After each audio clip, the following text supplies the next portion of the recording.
गुरु प्यारी साध संगत जी, राधा स्वामी। वाणी रविदास।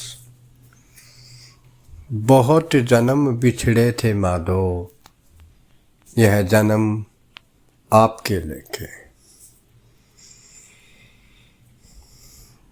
आप अपनी वाणी के जरिए उस परमात्मा के सामने एक सच्ची विनती, एक सच्ची अरदास हम दुनियावी जीवों की तरफ से कर रहे हैं और हमें करना सिखा रहे हैं कि वह जो परमात्मा है उसके आगे आप हमें समझा रहे हैं कि उस मालिक के सामने हमने कैसे विनती या प्रार्थना करनी है, कैसे उसके आगे अरदास करनी है कि पता नहीं कब इस सृष्टि का आपने निर्माण किया और कब से हमें इस दुनिया में कर्म बंधन में बांधकर यहाँ कर्मों में फंसाकर हमें यहाँ रोक दिया। आप कहते हैं बहुत जन्म बिछड़े थे माधो, यह जन्म आपके लेके। हे सतगुरु, हे परमात्मा, पता नहीं कितने जन्मों से, कितने युगों से, जब से सृष्टि बनी है हम तेरे से बिछड़े हैं। हमें खुद नहीं पता तूने हमें कितना लंबा बिछोड़ा दे रखा है। बिछोड़ा है हमारे कर्मों का, क्योंकि हम यहाँ कर्मों के बंधनों में फंस गए। कर्म करके जो बीज हम बोते रहे उन्हीं का भोग हम भोगते रहे, वही फसल हम बार बार काटते रहे और हर बार हम फिर नई फसल बोते रहे और हम यहाँ से नहीं छूट पाए। तो आप कह रहे हैं कि हे परमात्मा, इस जन्म में मेरे लेखे में तेरी भक्ति लिख दे, तेरा प्रेम लिख दे, तेरी सेवा, तेरे दर्शन लिख दे। यह जन्म आपके लेखे कि हे सतगुरु, हे परमात्मा, अगर मेरे भाग्य में कुछ लिखना चाहता है तो तेरी सेवा लिख दे, तेरी भक्ति लिख दे, तेरी बंदगी लिख दे। पता नहीं कितने जन्मों से मैं भटक भटक के आया हूँ, आज मुझे मौका मिला है। तो हमें भी विचार करना है कि पता नहीं कितने जन्मों से भटक कर आए हैं। आज बाबा जी ने हमारी बाह पकड़ी हुई है और यह जन्म हमने अपना पूरा का पूरा जन्म उस सतगुरु के हुक्म में रह के, उसके भाणे में रह के, उसकी सेवा में रह के निकालना है। हम इस बात पर विचार नहीं करते। हमें पता नहीं कौन सी प्लानिंगों में हम लगे रहते हैं कि ये कर लें, वो कर लें, पद पालें, पैसा पालें, सम्मान पालें, मान पालें। रविदास जी महाराज स्वामी ये सिखा रहे हैं कि हे सतगुरु, अगर तू कृपा करना चाहता है, दया करना चाहता है, तो इस जन्म में मेरे लेख में अगर कुछ लिखना चाहता है तो तेरी भक्ति लिख दे। कबीर साहब भी एक जगह अपनी वाणी में हमें विनती करना सिखा रहे हैं। आप कहते हैं कि भक्ति दान मोहि दीजिए गुरुदेवन के देव, और कछु नहीं चाहिए निस्जिन तेरी सेव। अगर आप दाता, हे दाता, अगर आप मुझे कुछ देना चाहते हैं तो अपनी भक्ति दे दो, अपनी सेवा दे दो, अपनी बंदगी दे दो। इस जन्म में अगर मुझसे कुछ कराना चाहते हैं तो अपने चरणों की सेवा करा लो, अपने चरण कमलों में मुझे बसा के रखो। और वाणी हमें समझाती है, चरण धूल तेरी सेवक मंगे, दर्शन पर बलिहारा। हे सतगुरु, तेरे चरण कमल की धूल और तेरे दर्शन मुझे दे, जिसमें मैं बार बार आ जाऊं, बार बार बलिहारी जाऊं। तो यही हमें गुरु रविदास समझा रहे हैं, यही हमें गुरु घर समझा रहा है, यही हमें कबीर साहब समझा रहे हैं।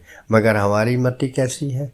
हमें बस यही एक छोटी सी बात समझ नहीं आ रही कि यह जो जन्म हमें मिला है आपकी भक्ति के लिए मिला है, आपकी सेवा के लिए मिला है। यहाँ हमें कुछ इकट्ठा करने नहीं आना था। हम यहाँ जब आए खाली हाथ आए, पता नहीं क्या जोड़ने की कोशिश कर रहे हैं, और जब जाएंगे तब भी खाली हाथ जाएंगे। सब कुछ जानते हैं, सब पता है, किसी से भी सवाल करके देख लो, भाई क्या साथ जाएगा, जाना कुछ नहीं है, पर भाई करना तो पड़ता है। भाई किसके लिए करना पड़ता? औलाद के लिए, अपनी औलाद है, परिवार है, समाज है, करना पड़ता है। अरे भाई किसके लिए? अपने लिए क्या जोड़ा, अपने लिए क्या प्राप्त करा, अपनी कौन सी कमाई करी जिससे कि हम आगे जाके हमारे काम आए? तो आम जवाब आता, अरे भाई करा लेंगे वो परमात्मा, सत्संगी है तो जवाब आता वो करा लेंगे। अगर सत्संग से बेचारा अलग है, दूर है, तो उसका एक जवाब आता है, किसने देखा, अह जग मिठा अगला किंडिठा। ऐसी हमारी भावना है, ऐसी हमारी सोच है, फिर हम उस परमात्मा के नज़दीक कैसे जा पाएंगे? इस जन्म में हमें जिस कार्य के लिए भेजा है, मनुष्य जामा परमात्मा ने हमें दिया, उस सबर स्वरूपी सतगुरु ने हमें यहाँ भेजा। और यहाँ आके जब हम आम सुनते भी हैं, भजनों में भी सुनते हैं, संतों ने भी कहा है कि जब जीव अपनी माँ के पेट में होता है तो बार बार विनती करता है कि इस नरक कुंड से मुझे निकाल, इस अग्नि कुंड से निकाल, मैं तेरी भक्ति करूँगा, तेरी बंदगी करूँगा। और बाहर आके फिर क्या हाल होता है? माया का ऐसा चाटा लगता है, सब कुछ भूल के बैठ जाता है। वो कृपा करके, दया करके हमें मिल भी जाता है, अपने सत्संग में भी बुला लेता है, अपने दर्शन भी करा देता है, तब भी हमारा हाल कैसा है? कभी विचार करके देखा? तब भी हम इस माया में इतने लिप्त हैं, हमारी वो हालत है कि हजूर कहा करते थे, गंदगी की मक्खी जैसी हमारी हालत है। ना तो हम यहाँ का रस ले पाते, यहाँ लिबड़ के मर और जाना है, फिर दोबारा यहीं पैदा हो जाना है। स्वामी जी कहते हैं, खेई रहवे खेई खावे, खेई में फिर मर जावे। ये हमारी हालत है। तो संत महात्मा हमें एक ही बात समझाते हैं, भाई यह जन्म आपके लेके, हे परमात्मा इस जन्म में आप लिख दें कि मैं आपकी भक्ति करूं, मेरे भाग्य में ये सतगुरु ये लिखवा दे, या तू खुद लिख दे। फिर अगली तुक में रविदास जी महाराज क्या कह रहे हैं? हम सर दीन दयाल न तुम सर, अब पतियान क्या कीजिए। कि हे परमात्मा, हे सतगुरु रूप धारण करके आए हुए कुल मालिक, हमारे कर्मों की तरफ क्या देख रहा है? क्या हिसाब लेगा तू हमारे कर्मों का? हम सरदीन, हम तो नीच कर्मा है, हमारे तो कर्म ही बड़े नीच हैं। दयाल न तुम सर, हे परमात्मा तू दयालु है, तू दया का पुंज है, तू दान दे, हम तो मांगते हैं, एक दान डाल दे मेरी झोली में, तेरी भक्ति का दान डाल दे, भक्ति दान मुझे दीजिए। गुरु नानक साहब भी हमें समझाते हैं कि परमात्मा के सामने कैसे विनती करनी है। आप कहते हैं कि शरण पड़े कि राखो शर्मा, कहे नानक हम नीच कर्मा। कि तेरी शरण में आके जब हम पड़ी गए, जब हमें इतनी सोझी आपने दे दी कि तेरे चरणों के सिवा हमारा कोई सहारा नहीं है, फिर भी तू हमारे कर्मों को देखेगा। अगर तू मेरे कर्म देखेगा परमात्मा, तो मुझे पता है कि मेरा छुटकारा नहीं हो सकता। आप अपनी दया पे ध्यान दीजिए, आप अपनी कृपा पे ध्यान दीजिए, अब पतियान क्या कीजिए, कि अब मेरे पापों को क्या देखने बैठा है, दया कर। तू दया करे तो मैं छूट सकता हूं, अगर तू दया ना करे तो मैं बह जाऊंगा। कबीर साहब भी अपनी बेनती में कहते हैं, एक जगह कह रहे हैं, मेरे सतगुरु पकड़ी बाह, नहीं तो मैं बह जाता। तो रविदास जी महाराज भी हमें यही समझा रहे हैं कि उस परमात्मा के सामने हमने एक अरदास करनी है कि भक्ति दान मुझे दीजिए, गुरुदेवन के देव। रविदास जी भी यही कह रहे हैं, यह जन्म आपके लिखे, कि आप इस जन्म में हमसे वो कार्य करा लीजिए, तेरी भक्ति का कार्य करा लीजिए, तेरे दर्शनों की दीदार बख्श दीजिए, मेरे जन्म जन्म के सारे पाप सारे दोष मिट जाएंगे तेरी एक नज़र से।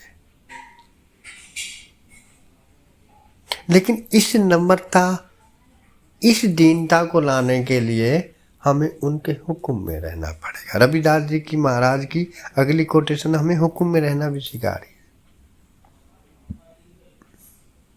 कि जो तू बोले वो मेरे मन भावे, जो तेरा हुक्म मेरे मन भावे।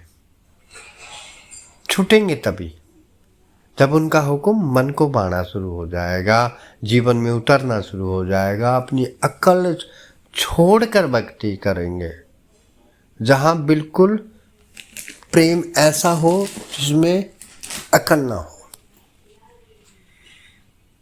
स्वामी जी कह रहे हैं, यहां अकल का दखल नहीं है, एक शब्द लिबलाई। ज्ञान का, अकल का, रूहानियत के अंदर कोई लेना देना नहीं है। जो रूहानियत में प्रवेश करेंगे वो विश्वास, भरोसा और श्रद्धा के साथ करेंगे। जो अकल लगाएंगे, संत सतगुरु बार बार कहते हैं कि अकल के जरिए उसको ना आज तक कोई पा सका, ना उसको कोई आज तक समझ सका। जिन्होंने पाया है, हुक्म में रह के, भरोसा करके, अमल करके पाया है। बाबा बुल्ले साहब भी कह रहे हैं, अमला उत्ते होण निवेड़े, खड़ी रहणगियां जाता। भाई अकल, बुद्धि, जात, धर्म सब डरे रह जाएंगे। अगर वहाँ पे निवारण किसी का होगा तो अमल का होगा। जो अमल करेंगे वही उस परमात्मा के चरणों में जाके लग सकते हैं। तो गुरु रविदास जी हमें यही समझा रहे हैं कि उस परमात्मा से हमें अगर कुछ मांगना है तो बस यही मांगना है कि हे परमात्मा, तू मेरे लेखे में लिख दे तेरी भक्ति, तेरे दर्शन, तेरी सेवा।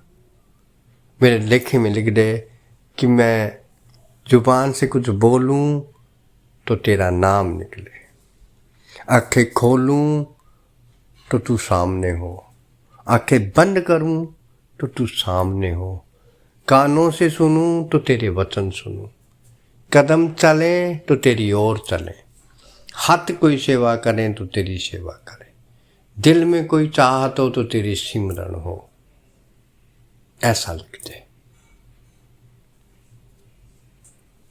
दुनिया की सारी वस्तुएं बहुत भोग के देख ली, जन्मों जन्मों तक भोग ही रहे हैं, बार बार कर्म करते हैं, फिर युगों तक भोगते हैं, फिर कर्म करते हैं, फिर भोगते हैं। तो अब कर्मों के इस बंधन से हमें निकाल दे। हम सर दीन दयाल ना तुम सर, कि मेरे जैसा कोई मंगता नहीं होगा और तेरे जैसा कोई दानी नहीं होगा। मेरे इस मंगते की जोड़ी में भक्ति का दान डाल दे। आप हमें इतने प्यार से समझा रहे हैं। ऐसी ही अवस्था रख के जो भी परमात्मा की सच्ची भक्ति में लगेगा, उसे मालिक जरूर उसकी झोली में रूहानियत की दौलत डालेगा।